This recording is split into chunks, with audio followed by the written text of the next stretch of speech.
نے شروع میں بات کہی کہ یہ امامت مکمل نبوت ہے، کوئی الگ سے چیز نہیں ہے. جب یہ بات سمجھ میں آ گئی کہ یہ امامت کا سلسلہ وہی سلسلہ نبوت ہے کہ جو آخر تک قائم رہنے والا ہے، نام بدل کر کے چونکہ دین مکمل ہو چکا ہے اور وہی کی ضرورت نہیں ہے، اس لیے اب یہ سلسلہ امامت کے نام سے دوسرے انداز سے جاری رہے گا، لیکن صفات وہی ہوں گے کہ جو رسول اللہ کے ہیں. اس لیے کہ جب ان کی جگہ پر آنا ہے تو جو ان رسول اللہ کی جگہ لے گا اس کے اندر وہی صفات ہونے چاہیے جو رسول اللہ کے. علی اس وقت تک امام نہیں ہو سکتے جب تک رسول اللہ کے صفات ان کے اندر پائے نہ جائیں. امام حسن کو اس وقت تک امام نہیں کہا جا سکتا جب تک رسول اللہ کے صفات کا مظہر امام حسن نہ ہو. امام حسین اس وقت تک امام برحق نہیں کہے جا سکتے جب تک کہ وہ صفات امام حسین کے اندر نہ پائے جائیں جو رسول اللہ کے اندر پائے جاتے ہیں. بلکہ اور آگے بڑھیے، چونکہ رسول اللہ اللہ کے نمائندے ہیں تو اللہ کے صفات کے مظہر رسول اللہ ہے اور رسول اللہ کی صفات کے مظہر علی ہے، علی کے صفات کے مظہر حسن ہے، حسن کے صفات کے مظہر حسین ہے. بس گویا یہ پورا سلسلہ جو 14 معصومین کا ہے یہ مظہر ہے صفات الہیہ کے، یہ مظہر ہے صفات پروردگار کے. اب آئیے اللہ کے ایک یہ بھی ایک الگ عنوان ہے کہ اس پر ہماری گفتگو نہیں ہونا ہے، آج تو کسی وجہ سے اس طرف گھوم گئے ہم کہ یہ صرف اللہ کے صفات میں سے ایک صفت کیا ہے؟ کوئی اس صفت کا مقابلہ نہیں کر سکتا پروردگار عالم کی. بہت سب سے زیادہ محبت دنیا میں ہم سے کون کرنے والا ہے؟ باپ. سب سے زیادہ دنیا میں ہم سے محبت کرنے والی کون ہے؟ ماں. ایک وقت وہ آتا ہے جب باپ آنکھ کر دیتا ہے، کرتا ہے نہیں کرتا. ایک وقت وہ آتا ہے جب ماں بھی آنکھ کر دیتی ہے، اب دودھ نہیں بخشیں گے. ہے اگر باپ کی ہم نافرمانی کریں اور اس کو حق ہے آنکھ کرنے کا، اگر ماں کو حق ہے آنکھ کرنے کا، اللہ کو حق نہیں ہے؟ بھائی باپ کہتے ہیں نکل جا میں تمہارا باپ نہیں ہوں، اللہ نہیں کہہ سکتا نکل جا میں تیرا رب نہیں ہوں؟ کیسے کیسے لوگ. بھائی ہم لوگ تو بے شک گناہگار ہیں لیکن بچے ہیں ان گناہگاروں کے مقابلے میں. ایک وقت بھی پروردگار عالم نے فرعون کا کھانا بند کیا؟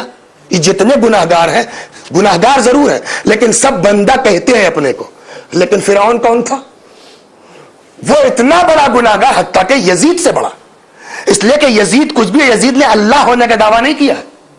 یزید کا سارا جرم اپنی جگہ مسلم ہے. یزید سے بڑا کائنات میں اب تک مجرم نہ پیدا ہوا ہے نہ شاید پیدا ہوگا. لیکن اس کے باوجود یزید کی ہمت نہیں پڑی کہ کہہ دیتا انا ربکم الاعلی، میں تمہارا بڑا رب ہوں. لیکن فرعون یزید سے بھی آگے ہے. فرعون کا دعویٰ تھا کہ نہیں تھا؟ انا ربکم الاعلی، میں تمہارا بڑا ہے، چھوٹا موٹا رب بھی نہیں، معمول ربکم الاعلی، تمہارا بڑا والا رب ہوں. ایک وقت اللہ نے اس فرعون کا کھانا بند کیا. جناب موسیٰ علیہ السلام نے کہا پروردگارا وہ تیری بندگی سے انکار کرتا ہے، اپنے کو رب کہہ رہا ہے، اس کے باوجود تو کھانا نہیں بند کرتا اس کا. اللہ کا جواب کیا آیا؟ موسیٰ اس نے بندگی سے انکار کیا ہے، میں نے رب ہونے سے تھوڑی انکار کیا ہے.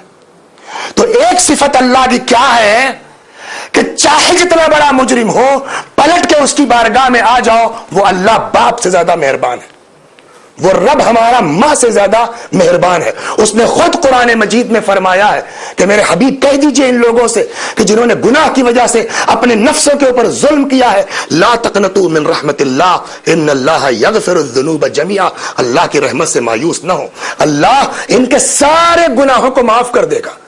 ہمارے موضوع سے الگ ہو جائے گی بات، ہٹ جائے گی بات، ورنہ ہم آپ کی خدمت میں یہ عرض کرتے کہ وہ اللہ کتنا، جہاں ہم جس گناہ کا تصور نہیں کر سکتے اللہ نے ایسے. چلیے ماہ مبارک رمضان کا زمانہ ہے، جلدی سے اس کو سن لیا، پھر آئیے علی تک آتے ہیں کہ جو صفات اللہ کے وہ صفات رسول اللہ میں ہیں کہ نہیں ہیں، وہ صفات اہل بیت میں ہیں کہ نہیں ہیں. کفن چور، اللہ اکبر، جو جاتے ہیں حج پر دیکھا انہوں نے اس ستون کو، آج بھی وہ ستون موجود ہے. کفن چوری ہے کام اس کا. آتا ہے پیغمبر اسلام کی بارگاہ میں صلی اللہ علیہ وآلہ وسلم، یا رسول اللہ میں نے بڑا گناہ کیا ہے، میرا گناہ معاف ہو سکتا ہے؟ بالکل، مگر میرا گناہ بہت زبردست ہے. تیرا گناہ زیادہ ہے یا آسمان کے ستارے؟ یا رسول اللہ مگر میرا گناہ بہت زبردست ہے. تیرا گناہ زیادہ ہے یا ریت کے ذرات؟ یا رسول اللہ میرا گناہ بہت زبردست ہے. اچھا بتا تیرا گناہ کیا ہے؟ اس نے یا رسول اللہ میرا کام ہے کفن چوری کرنا. مردہ دفن ہوتا ہے میں جاتا ہوں قبر کھودتا ہوں, کفن چوری کر لیتا ہوں, بیچ لیتا ہوں اس کو.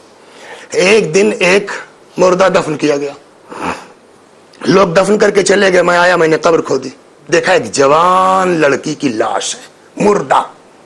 میں نے اس کا کفن اتارا, مرنے کے بعد بھی وہ حسین و جمیل. شیطان نے وسوسہ کیا اور میں نے اس مردے سے زنا کیا. سوچ سکتا ہے کوئی آدمی اتنے بڑے گناہ, تصور نہیں آ سکتا نا, آج کے گناہگاروں کے ذہن میں خیال نہیں آ سکتا عام انسان کے, اس نے وہ گناہ کیا. وہ پیغمبر جو رحمت للعالمین ہے, وہ پیغمبر جس کو اللہ نے اپنی رحمت کا مجسمہ بنا کے بھیجا ہے, جس نے یہ فرمایا تیرا گناہ بڑھا کے اللہ کی رحمت. اس پیغمبر نے کہا اٹھو اٹھو یہاں سے چلے جاؤ, ایسا نہ ہو کہ تجھ پر اللہ کا عذاب نازل ہو اور ان لوگوں کو بھی شامل کر لے. بھیج دیا گیا, واپس کر دیا. آتا ہے ایک ستون سے اپنے آپ کو باندھ لیتا ہے, توبہ کرنا شروع کرتا ہے, استغفار کرنا شروع کرتا ہے. اللہ میری توبہ قبول کر اور مجھ پر ظاہر کر کے تو نے قبول کیا اپنے نبی کے ذریعے سے. آج بھی وہ ستون موجود ہے مکے میں جہاں اس انسان کی توبہ قبول ہوئی ہے. تو یہ ہے کریم نہیں ہے. لا تقنطوا من رحمت اللہ ان اللہ یغفر الذنوب جمیعا. اللہ کی رحمت سے مایوس نہ ہو, اللہ تمہارے سارے گناہوں کو. تو اللہ, ہمارے اللہ کی صفات میں سے ایک صفت یہ ہے کہ اس کی محبت وہ ہے کہ جس کی محبت کے مقابلے میں نہ ماں کی محبت کوئی حیثیت رکھتی ہے, نہ باپ کی محبت کوئی حیثیت رکھتی ہے, نہ اعزاء اور رشتہ دار کی محبت کوئی حیثیت رکھتی ہے. اب اگر حبیب خدا رسول اللہ اس کے نمائندے ہیں تو وہی جذبہ رسول اللہ کے اندر ہونا چاہیے, وہی مزاج پیغمبر کا الہی مزاج ہونا چاہیے. اب آئیے آپ پہلے پیغمبر کو سنیے کہ کیا فرمایا. آدم کو اتنا نہیں ستایا گیا, نوح کو اتنا نہیں ستایا گیا, ابراہیم کو اتنی اذیتیں نہیں پہنچی. خود یہ میرا جملہ نہیں, خود رسول اللہ نے ما اوذی نبی قط کما اوذیت. کسی پیغمبر کو اتنی اذیت نہیں دی گئی جتنی مجھے دی گئی ہے. تو اس کا مطلب یہ کہ نوح سے زیادہ اذیت رسول اللہ کو پہنچی نہیں پہنچی.